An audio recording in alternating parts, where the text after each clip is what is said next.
Well, hello and welcome to my garden. As you can tell by all the leaves that are on the lawn, we're right at the start of the autumn season. And you know what? I love the fall because it's a great time for getting things done in the garden. I'm very fond of the spring. I love the exciting vibrancy and the excitement of a new growing season. But at this time of year, the weather is definitely on our sides. The soil is nice and warm, and generally it's a great time to be out in the garden. And by doing a couple of little jobs now at this time of year, we really can get off to a great start next spring. So join me as I work my way around the garden, carrying out a few little tasks that you might want to pick up on, and perhaps there's some things that you might want to do in your backyard this fall. Of course, there's lots of leaves to take care of. I find it easiest to blow them out between shrubs in my borders and then pick them up with a mower that has a grass box attached. Then I tidy up my beds by trimming back perennials like these catmints and coneflowers. I like to use pruners to do the trimming, but you could use hedging shears or even a strimmer. Then a quick tidy up with a rake will leave the beds neat and tidy for the winter. Any semi-evergreen ground covers like these thymes can be lightly trimmed to encourage them to be extra bushy and compact next year. Then perennializing summer flowering bulbs like these Asiatic lilies can have the old yellowing foliage removed. They will also lie dormant in the soil until they emerge again next spring.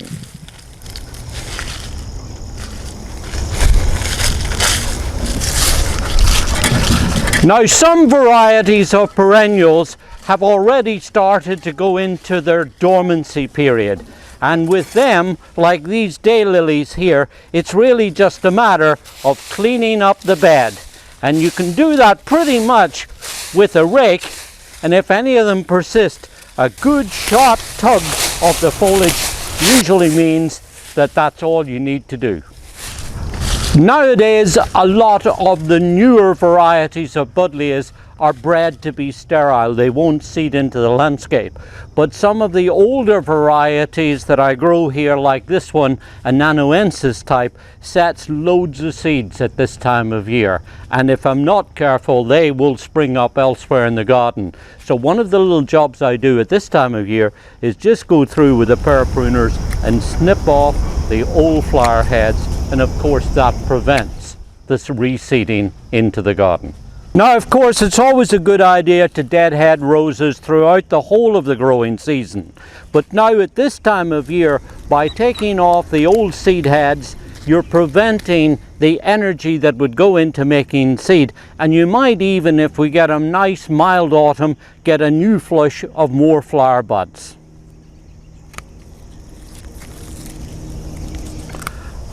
Now, one of the most important jobs we can do at this time of year is getting on top of our weeds. This is probably one of the most common mistakes I see people make. They leave their weeding too late. It's very important to be able to pick the weeds before they themselves set seed. Just one plant here is loaded with hundreds, if not thousands, of seeds, and by getting it out now means that it will help to prevent new seedlings coming up next year. If you can get them out now, you could do this of course at any time of year, but if you manage to do it now in the autumn time and get on top of your weeds before they themselves get a chance to set seed, you will do a great deal to make your gardening endeavors next year much easier. So there you are, lots of things going on in the garden at this time of year. It's a perfect time for being out there and getting it done. Enjoy your gardening. It's good for us and it's great for our environment too.